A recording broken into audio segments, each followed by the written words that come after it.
याच ठिकाणी आपण बघतोय आता देवीची मूर्ती आहे आणि मूर्तीच्या पुढंच हे बरेच असे हात दिसतात आपल्याला. पंजे हाताचे. पंजे, हा हाताचे हा पंजे, पायाचे पायाचे. पंजे हा. असे. तर घडल्या होत्या.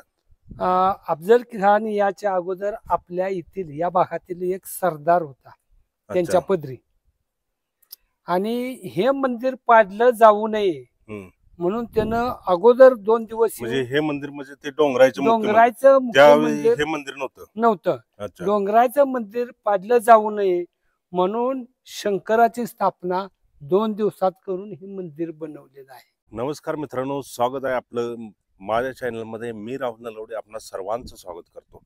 आज आपण अशा ठिकाणी म्हणजे सुंदरता नैसर्गिकरित्या असणाऱ्या अशा एका ठिकाणी आलो. ते म्हणजे भारतातील महाराष्ट्र राज्यातील सांगली जिल्ह्यातील कडेगाव तालुक्यामध्ये असणाऱ्या कडेपूर गावाजवळ म्हणजेच ते ठिकाण डोंगराई देवी मंदिर. आणि हे डोंगराई देवी मंदिर सह्याद्रीच्या कुशीत उंच पर्वतरांगेवरती वसलेले आहे. या ठिकाणाला म्हणजे एक सुंदर धार्मिक स्थळ आहे, तसेच पवित्र ठिकाण आहे आणि पर्यटकांचे खास आकर्षण आहे. अशा या ठिकाणी आज आपण भेट देणार आहोत. तर चला चलूया.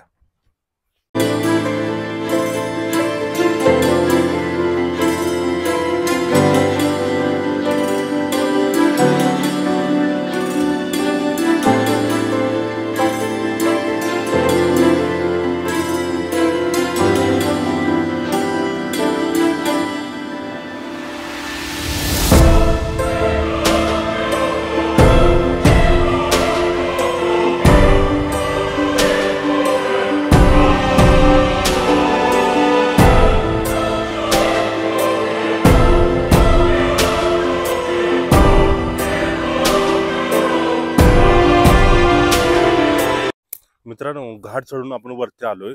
याच ठिकाणी आपल्याला इथं पार्किंगसाठी जागा आहे आणि आपल्याला सुरुवातीला इथं भागुबाई मंदिर लागतंय. चला आपण प्रथम भागुबाई मंदिरचं दर्शन घेऊन येऊया.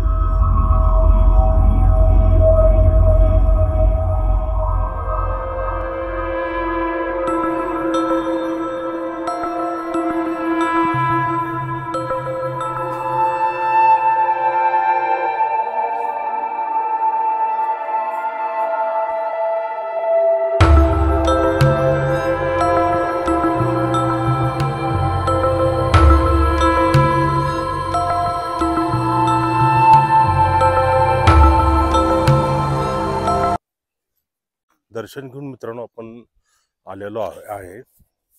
भागुबाई मंदिराबद्दल एक आख्यायिका सांगितली जाते. तेव्हा पण डोंगराई देवीला जायचं असेल तर प्रथम भागुबाई देवीचं दर्शन घेतलं जातं. अशी आख्यायिका सांगितली जाते की त्या काळी भागुबाई ह्या भाजी भाकरी घेऊन डोंगराई देवीकडे जायच्या आणि त्या ठिकाणी दोघी मिळून त्या भाजी भाकरी खायच्या. एके दिवशी देवीने भागुबाईला भोपळ्याच्या बिया दिल्या व त्या एका तळ्यात लावायला सांगितल्या. त्या भागुबाईने लावल्या. त्यानंतर देवीने सांगितलं, ह्यातनं जे उत्पन्न होईल त्यातली फक्त एक बैलगाडी तू माझ्यापर्यंत घेऊन ये आणि येताना वाटेत कुठेच मागे फिरून बघू नकोस. मग अशा वेळेला ज्यावेळेस त्या बिया लावल्या होत्या, त्या बियातनं जे उत्पन्न निघालं त्यावेळी भागुबाई ते बैलगाडी घेऊन इथपर्यंत आले. इथं आल्यानंतर भागुबाईला एक आवाज आला व भागुबाईनं मागं फिरून पाहिलं. भागुबाईनं मागं फिरून पाहिल्यानंतर त्या ठिकाणी भागुबाईचं हे एका शिळेमध्ये रूपांतर झालं. मग देवीला हे कळल्यानंतर देवी म्हणाली की याच्यावर मी काहीच उपाय करू शकत नाही, पण मी एवढं करेन की जे पण भक्त माझ्या दर्शनासाठी येतील त्याच्या माझ्या अगोदर तुझं दर्शन या ठिकाणी होईल जाईल. म्हणून या ठिकाणी आपण जेव्हा पण डोंगराई देवीच्या दर्शनासाठी जातो त्याच्या अगोदर आपल्याला भागुबाईचं दर्शन घेतलं पाहिजे. भागुबाई मंदिराच्या परिसरामध्येच आपल्याला हे भक्तांनी असे पिरामिड तयार केलेले दिसतात. त्यांच्या मनातील आकांक्षा इच्छा पूर्ण करण्यासाठी असे पिरामिड तयार केले जातात.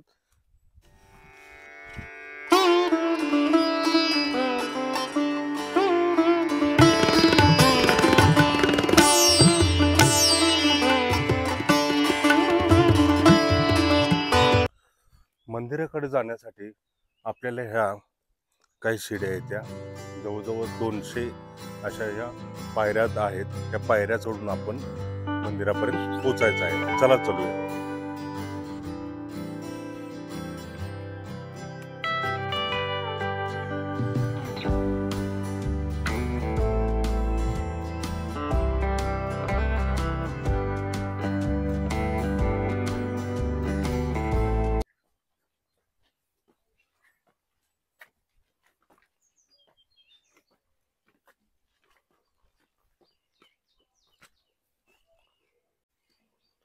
सुंदर असा हा परिसर आहे परिपूर्ण. आता आपण काही पायऱ्या चढून वरती मंदिरापर्यंत आपल्याला पोहोचायचं आहे. चला चलूया.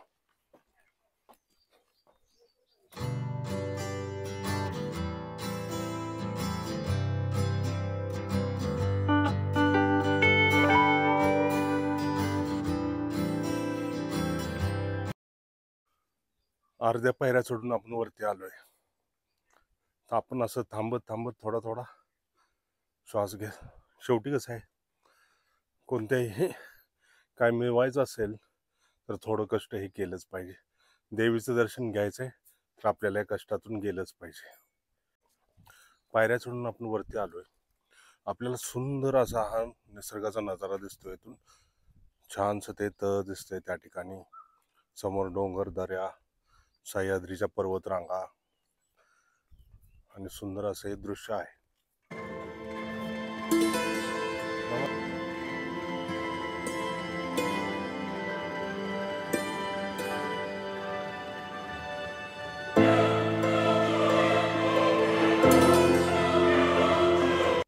आपण आता पायऱ्या चढून पूर्णपणे वर आलोय आणि आपल्याला हे भव्य असं किल्ला सदृश्य प्रवेशद्वार आढळत आहे.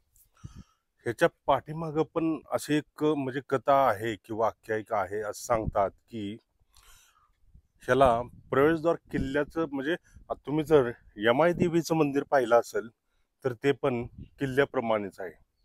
म्हणजे छत्रपतींच्या काळामध्ये जेवढी पण आपली देवी देवतांची मंदिरे होती काही, ती खालून जर बघितलं तर त्यांना किल्ल्याचं रूप यावं, ते गडाप्रमाणे वाटावे म्हणून ते ह्यांचं प्रवेशद्वार वगैरे तटबंदी ही किल्ल्याप्रमाणे केलेली असायची. चला आता चलूया आतमध्ये आणि दर्शन घेऊया. आत चलूया. आपल्याला ललाट बिंबावरती गणेशाचं हे प्रतिबिंब दिसतंय. त्याच्या दोन्ही साईडला घोड्यांचे हे शिल्प आढळते. इथून आपण आत चलूया आता. आपल्याला या मुख्य प्रवेशद्वारावरती या ठिकाणी हे द्वारपाल दिसतात. इथे एक द्वारपालांची मूर्ती आहे आणि या ठिकाणी एक द्वारपालांची मूर्ती आहे. प्रवेशद्वारावरती द्वारपाल असण्याचं मेन कारण असतं की जो पण भाविक देवांच्या दर्शनासाठी येतात त्यांच्यावरती हे द्वारपाल लक्ष ठेवण्यासाठी किंवा नजर ठेवण्यासाठी, तो भाविक निर्मळ अंतकरणाने देवाच्या दर्शनाला गेला पाहिजे याच्यासाठी द्वारपालांची नियुक्ती या प्रवेशद्वारावरती केली जाते. चला आता आत चलूया.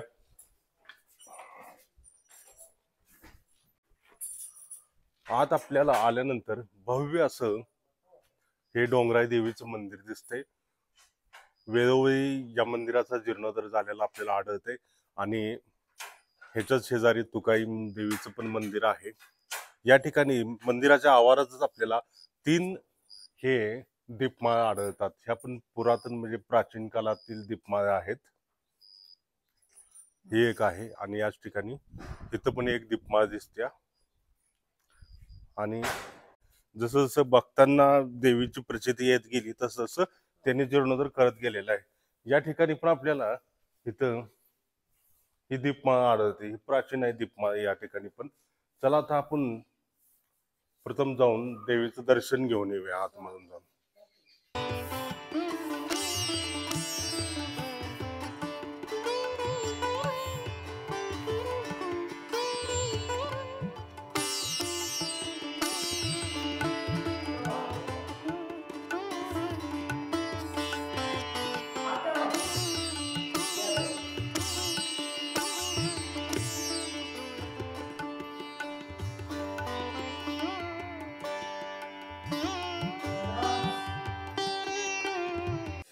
देवीच्या जो मुख्य गाभारा आहे त्या गाभाऱ्याच्या प्रवेशद्वारावरतीच आपल्याला कीर्तिमुख आढळते इथं खाली, आणि वरती ललाट बिंबावरती श्री गणेश आहेत.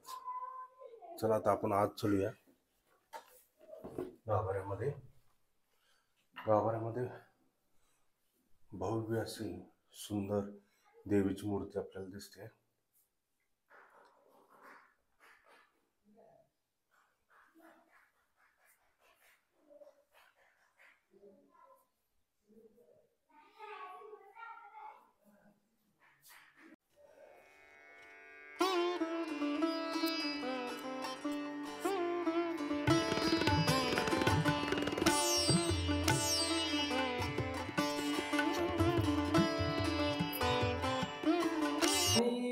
ती मूर्ती काढून ही बसवायची होती, पण ती मूर्ती हालू शकली नाही.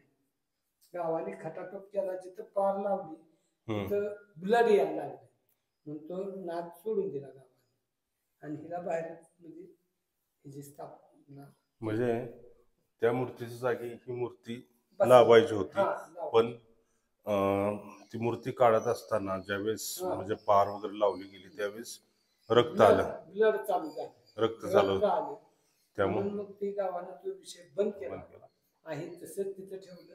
आता हिला आणाय ती आणली आपली तिला या ठिकाणी. म्हणजे ह्या दोन मूर्त्या ह्या आपल्या गाभाऱ्यात, म्हणजे गाभाऱ्यात नाही, सभा मंडपात आहेत.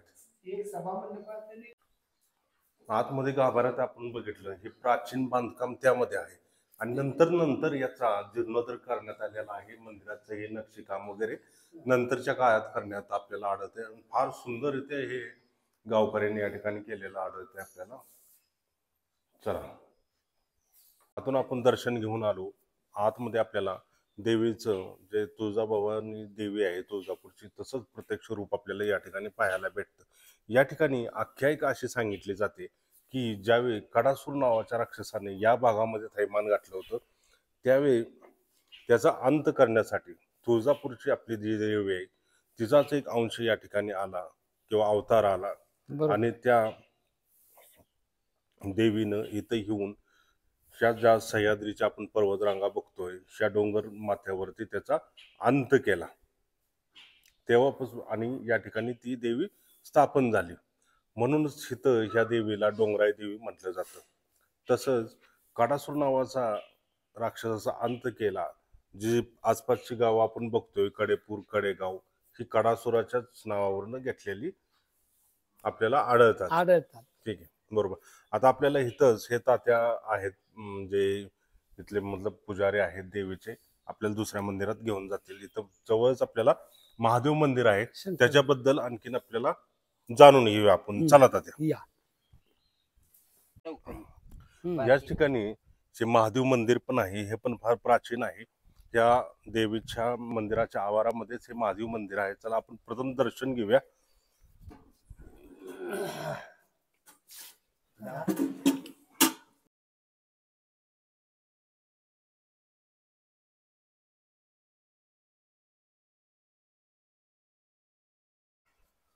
बाहेरच एकाच शिल्पामध्ये असं नंदीचं आपल्याला मूर्ती आहे, आणि इथं दोन कीर्तिमुख आढळतात. कीर्तिमुख हे आणि ललाट बिंबावरती गणेश आहे.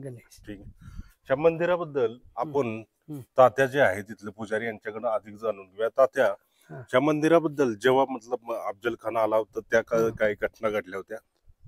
अफजल खान याच्या अगोदर आपल्या इथील या भागातील एक सरदार होता त्यांच्या पदरी, आणि हे मंदिर पाडलं जाऊ नये म्हणून त्यानं अगोदर 2 दिवस, म्हणजे हे मंदिर म्हणजे ते डोंगराचं मंदिर हे मंदिर नव्हतं. डोंगराचं मंदिर पाडलं जाऊ नये म्हणून शंकराची स्थापना 2 दिवसात करून हे मंदिर बनवलेलं आहे. अच्छा. आणि मग त्यांनी बघितलं तर आता त्याला ते आपण शिखर लावलेलं आहे. मागच्या 7 वर्षाच्या पाठीमाग शिखर नव्हतं. 60 वर्षाच्या पाठीमागे 7-8 वर्ष, 10 वर्ष, 10-11 वर्षातलंच ही शिखर आहे. नाहीतर घुमटच होता, वरती घुमटच होता. म्हणजे खालून जर बघितलं समजा या भागातून तो अफजल खान जात होता, आणि जाताना खालून जर बघितलं तर ते एखादे मत्स्य प्रमाण तसंच आहे. म्हणून हे असं हे राजकीय सगळं केलंय आम्ही. अच्छा. हा आणि आम्ही मग ते हे देवीच्या मंदिराला काही इजा त्या काही झाली नव्हती. नाही नाही, झाली नाही काय झाली सुद्धा नाही. आहे तसंच आहे. ते चालेल. कळस बघितल्या बरोबर म्हटलं अरे चलो आपणात हे आहे मंदिर. हा पुढे गेली. पुढे ओके. गेली म्हणजे हे मंदिर बघितलं हा. तर अफजल खान म्हणला की अरे भाई चलो ये तो अपना ही आप है, नाही हा. ठीक है, अपनी मस्जिद दिखती है, हाँ। चलो इस मंदिर को कोई नुकसान नहीं पहुंचाते, ऐसा करके वो आगे निकल गए. आगे निघाली. चलो म्हणजे हे एक चांगलंच झालं त्या काळी. हम्म. आणि त्या काळी म्हणजे ह्या जे सरदार होते आपले शिवाजी हा. महाराजांचे जे काही त्यांनी हा योग्य निर्णय हम्म. या मंदिराबद्दल घेतलेला आपल्याला आढळतो. ठीक आहे. होय आवारातच आपल्याला इथं ह्या अशा खोल्या दिसतात, यांना काय म्हणतात तात्या? पवळे म्हणतो पाग पागा म्हणत होते पहिले. अच्छा. हे म्हणजे घोडं बांधण्यासाठी काका आणि पवळी, एक पवळी. असून असून म्हणजे या ठिकाणी पहिले घोडे बांधायचे, हो घोडे बांधायचे. हा. ह्या ठिकाणी पहिले घोडे बांधत असत. आणि हे म्हणजे बांधकाम जुन्या काळातलं आहे. आहे जसं मंदिराचा जीर्णोद्धार केलाय तसा याचा काही केलेला आपल्याला केलेलं आढळत नाही. नाही ठीक आहे, चला. याच ठिकाणी आपण बघतोय आता देवीची मूर्ती आहे आणि मूर्तीच्या पुढंच हे बरेच असे हात दिसतात आपल्याला, पंजे पंजे, हाताचे हा, पंजे, पायाचे पायाचे, पंजे हा. असे. तर असं आहे, जेव्हा पण भक्तजन इथं येतात हा. त्यावेळी देवीकडे प्रार्थना करतात की बाबा त्यांचा काय हात दुखत असेल, पाय दुखत असेल तर तू माझा बरा होऊन दे, तुला तुम्ही वाहीन वाहीन त्या रूपामध्ये. आणि मग त्यांचं हे दुखणं थांबलं वगैरे तर ते इथे येऊन नंतर मग या देवीला वाह. हे हात किंवा पाय हे लाकडीमध्ये असं वाहतात. आपण मंदिराच्या बाहेर आता परिक्रमा करूया. हे मंदिर प्रामुख्याने म्हणजे इसवी सन कितव्या शतकातलं असं होता ते? 700 700 शतकातलं म्हणजे आणि हे 700 वर्षापूर्वीच. हा इसवी सन 700. 700 ज्या वेळेला देवगिरीचा सतलज राजा होता अच्छा. त्यावेळेला ह्या मंदिराचं बांधकाम त्यांनी केलं. Okay, okay. देवगिरी म्हणजे सम्राट फार असं प्राचीन हे मंदिर आहे. आहे. पण एक जतन केलं पाहिजे आपल्याला काय जतन केलं पाहिजे? हम्म. जसं पुरातन आहे ना ते पुरातन टिकवलं पाहिजे. हम्म. म्हणजे काही मंदिरं आपण बघितली, बरीच मंदिरं, आता जसं मी कोपेश्वरचं पण महादेव मंदिर वगैरे बघितलं, ती मंदिरं टिकवली गेलेली आहेत. त्यांचं नक्षीकाम हे मान्य आहे की लोकांना मोह आवरत नाही या म्हणजे रंगरंगोटी करण्याचा, पण हे रंगरंगोटी नाही केलेलं पाहिजे. आपल्याला आपली संस्कृती जपली पाहिजे, टिकलं पाहिजे. जुनं ते जुन्यावर हा कोणताही लेप नाही चढवला पाहिजे, असं माझं तर एक मत आहे. योग्य आहे की. पण इथंच आपल्याला एका देवांचं शिल्प दिसतंय, काय ओळखता येत नाही मूर्ती आपल्याला इथली, पण चला चलूया पुढे. आता डमरू दिसतंय. इथं फुल आहे, फुलाचं हे नक्षीकाम केलेलं आढळतंय. इथं काय काय खुणा आपल्याला दिसतात की ह्या जुन्या मंदिराच्या ह्या दिसतात, जुन्या मंदिराच्या खुणा दिसतात. परत या ठिकाणी इथं पण एक शिल्प आढळतंय आपल्याला, देवकोष्टक आहे या. आणि इथं जे देवीच्या अभिषेकातनं पाणी बाहेर येतं ते गोमुख आहे. गोमुख सहसा म्हणजे शिवकालीन किंवा शिवकालीनच्या पाठीमाग गोमुख असायचे. त्याच्या अगोदरच्या काळात मगरमुख असायचे. म्हणजे काही मंदिरात बघतो आपण तिथं मगरमुख असतात. याला सुद्धा एक मंडप केलेला आहे. हा पण जुन्या काळातील मंडप दिसतो आपल्याला. हा मंडप केलाय ना. तिथे एक छोटासा नंदी पण आहे. आणि हे तुकाई देवीचं मंदिर आता आपण दर्शन करणार आहोत. याच्या पाठीमाग गोमुख आहे. गोमुख आहे. आणि आता ह्या मंदिराला काही भाग उघडा पडलेला आहे. हे बघा, ह्या मंदिराला काही भाग उघडा पडलेला आहे. हे नवीन बांधकाम केलेलं आहे. हे दगडी बांधकाम आतील जुनं प्राचीन आहे.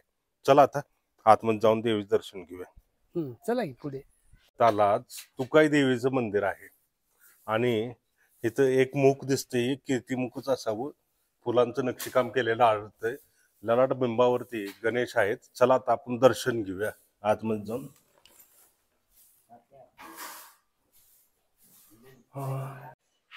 याच ठिकाणी आपण बघतोय इथं रांजण पण आहेत. आता या रांजणाबद्दल आपण अधिक माहिती घेऊया. तात्यांच्याकडनं. तात्या, ह्या रांजणाबद्दल काय माहिती आहे तसं सांगा. हा हं. याच्या पाठीमागं 300 वर्षाच्या पाठीमागं इथं मोठा ह्या भागात दुष्काळ पडल्यामुळं ह्या रांजणाची आख्यायिका अशी आहे की ह्या पीठ देव भरून ठेवत होता आणि एक भक्त आल्यानंतर त्याने घेऊन गेला आणि त्याचा प्रचंड झाला की देव आपल्याला पीठ देतोय म्हणून हे रांजण दाखवल्यात आणि तिथूनच ह्या भागाचा उदरनिर्वाह झाला त्यावेळेत. देवीची मूर्ती बघतोय आपण आणि याच ठिकाणी हे दैत्य आहे, म्हणजे कडासूरच आहे. कडासूर आहे किंवा हे दैत्य आहेत आणि दैत्यांना मारताना हे देवीचं असं रूप आहे. हे त्रिशूळ आहे बघा इथं हातामध्ये देवीच्या, आणि हे वध केलाय. बरोबर आहे. चला छान. पदर घे पलीकडे. मग काय आहे, बकरं द्यायला येते की नाही त्याला ह्याच्या तोंडावर टाकायचं आणि खाली निवड दाखवायचा खाली. म्हणजे अच्छा, म्हणजे इथं ही स्टार्टिंग पहिली मूर्ती स्वयंभू स्वयंभू पहिल्यांदा ती, नंतर आपल्या माणसाने लोकांनी तयार तयार केली केली ती. आणि हे झाल्यावर ना परत ही आणली. हे आणले मग आणि ह्याच्यानंतर ते बाहेर ठेवलं. त्यानंतर बाहेर ती 70 वर्ष त्याला झाली आणून. मग ही उठत नाही, चेहरा 5 सप्पय झाला होता. मग इथं बसून मी म्हटलं आई एक करा आता, सगळं मंदिर ही चांगलं केली ती आणि माणसं नाव ठेवते ती. तुमचा चेहरा बघितला की असं काय करताय, हात जोडून सांगते ती लोक. तर ते म्हटले बर म्हटले. बर म्हटल्यानंतर हे ना चेहऱ्याला म्हटलं आता कवल लावूया. कवल लावल्यानंतर म्हटलं आई तू उठणार, तुझी ज्योत त्याच्यात जाणार नाही असं तू म्हणते असंच, तर चेहरा तुझा तयार करायला तरी परवानगी दे, तर आणि तर लोक तुला चांगलं म्हणणार आहे. मग दिली परवानगी दिली. तशीच 7 लाख रुपये घालवून त्या मागच्या 2-3 वर्षात तयार केली. नाहीतर 5 सप्पय झालं होती. इथं हात नव्हतं, पाय नव्हतं, काही नव्हतं. का तर लिंबू लावून दही वतायचं, हे वतायचं, ते घासून ते दगडच बारीक झाला. कवल लावते ती बाहेर त्या भिंतीतच आहे, एवढा आहे बघा. मग ती पहिला सप्पय दगड होता. मग त्याला इकडे 5 आणि इकडे 4 ज्वारी लावल्या. म्हणजे त्याला म्हणायचं हे म्हणजे हे उजवा मागायचा, हे डावा मागायचा. मग जर काम होणार असलं तर उजवा दे, मग नाही म्हटले तर डावा दे. मग हे कवल पडत होते. तर त्याला आकार आलाय आत्तापर्यंत, जवळजवळ 50-60 वर्षापासून आत्तापर्यंत त्याला आकार आला देवीसारखा बारका बघत आहे.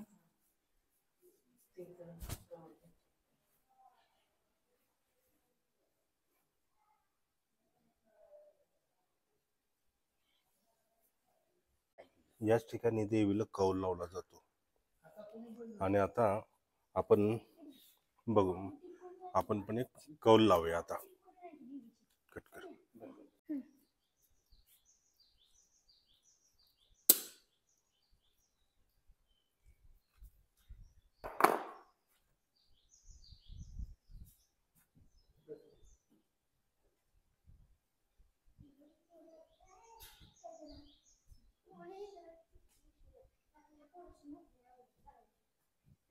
कुणी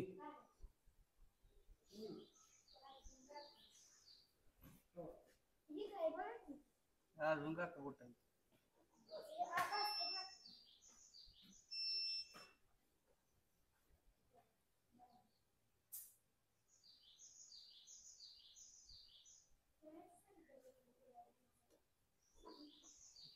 इकडे 4 आणि इकडे आहे का? उजवा पूल सोडलेला आहे देवीनं.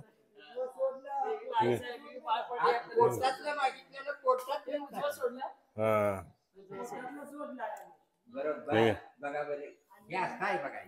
चला आज आता ठेवा. आणि तुम्ही- मनातली इच्छा देवीनं पूर्ण करण्याचा निर्णय घेतलेला आहे. बरोबर का काका? हा. डोंगराई देवी मंदिरावर आल्यानंतर भव्य असं निसर्गाचं आपल्याला जो दर्शन घडतं, सुंदर असा हा परिसर आणि त्याच्याच वरती शिखरावरती असणारं हे डोंगराई देवीचं मंदिर, निसर्गरम्य आणि पवित्र असं या ठिकाण. चला तर मित्रांनो, आता हा व्हिडिओ आपण या ठिकाणीच थांबवूया. अशा निसर्गाने नटलेल्या पवित्र ठिकाणी म्हणजे डोंगराई देवीच्या ह्या उंच अशा शिखराच्या ठिकाणी आपण अवश्य भेट द्या आणि ह्या सह्याद्रीच्या पर्वतरांगांचा अनुभव घ्या. चला भेटूया अशाच एका नवीन व्हिडिओद्वारे. तोपर्यंत जय हिंद, जय महाराष्ट्र. व्हिडिओ आवडल्यास लाईक, सबस्क्राईब आणि शेअर करायला प्लीज विसरू नका. नमस्कार.